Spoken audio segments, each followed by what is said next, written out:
Hello aspirants, welcome to Ekam IAS Academy. Today we are going to discuss about an important science and technology as well as environment topic, that is hydrogen fuel cell. So what is this relevance of this particular topic is, so recently one of the company has started producing entire batteries running on hydrogen fuel cell. So we are going to look into what is the context of this particular article and how generally hydrogen is going to fuel the batteries in any vehicle and all. What are the generally followed three types of methods we have, in which particular method what will be the source of hydrogen, how it is getting generated and all we'll be looking. So first thing here you have to understand is hydrogen fuel cell is nothing but a battery which is mainly running based on the hydrogen what it is getting produced through different reactions. So first thing is the supply of hydrogen. That hydrogen gets collected in the fuel tank, through which there will be some process of combustion which is igniting that particular vehicle to run, right? So this is a concept of hydrogen fuel cell. So first thing you can see here how this is different from the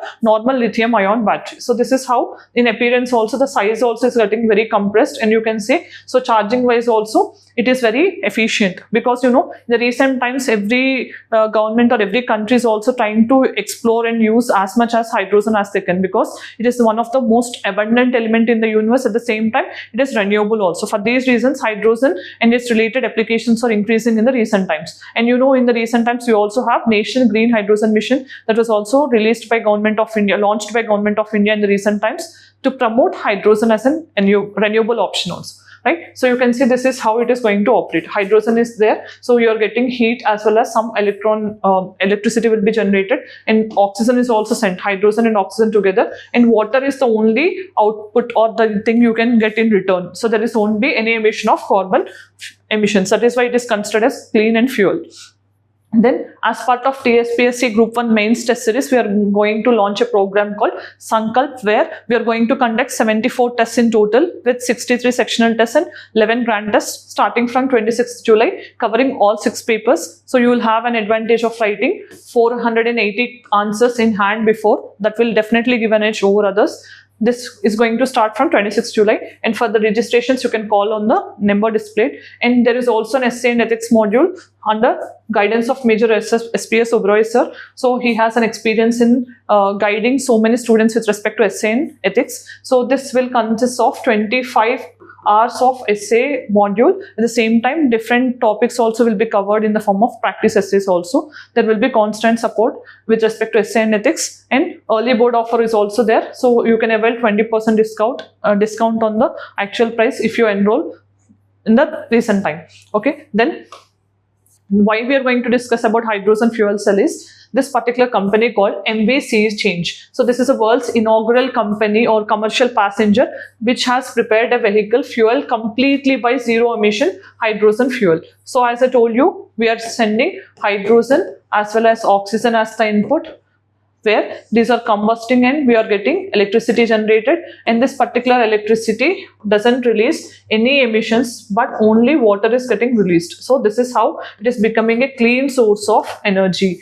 Right, then we'll understand how this particular thing works. So first thing you have to understand is this functions through electrolysis, or a chemical reaction where oxygen and hydrogen are reacting and they produce energy.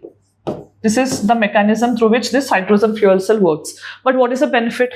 It doesn't release any carbon emissions. That means no carbon monoxide, no carbon dioxide, no nitrous oxide, any particulate matter, nothing will be there. Okay, so these are the things that disadvantages. Okay, NO2, PM, nothing will be there. That means you can consider this as environmentally friendly.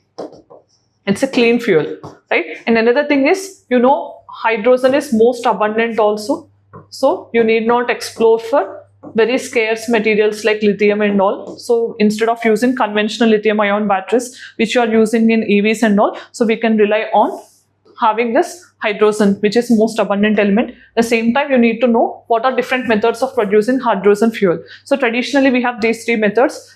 Here the name itself is suggesting steam methane reforming. So in this what happens is hydrogen along with methane, that is a carbon, you can say hydrocarbon, where you are mixing it with nitrogen and you're producing electricity at a higher temperature. But what happens is, if you see here, as we are mixing it with nitrogen and all, it is a not completely clean. Not completely clean. Okay.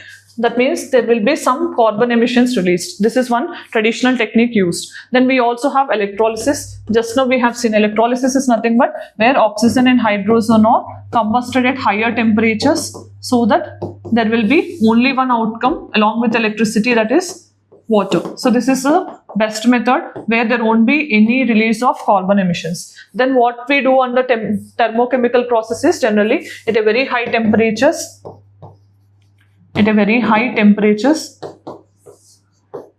hydrogen is undergoing some chemical reaction to produce energy. The difference is here you are using water as part of oxygen molecule is taken. At the same time here at a very high temperature using some chemical reaction, hydrogen is producing energy. Here also there will be comparatively lesser emissions and we finally get hydrogen fuel which is driving that particular vehicle as energy source. So then let us see the practice question given for the day. What is the primary chemical reaction that occurs in hydrogen fuel cell? Combustion of hydrogen, electrolysis of water, reaction of hydrogen with oxygen to form water, photovoltaic conversion of sunlight. So which among the options is correct? Let us know in the comment section. Then as we have reached the end of the video, today we have discussed about hydrogen fuel cell. What are the 3 traditional techniques to produce hydrogen energy? And we also have seen the practice question for the day. This is all with respect to this video. If you found this video informative, please let us know. Thanks for joining us. All the very best.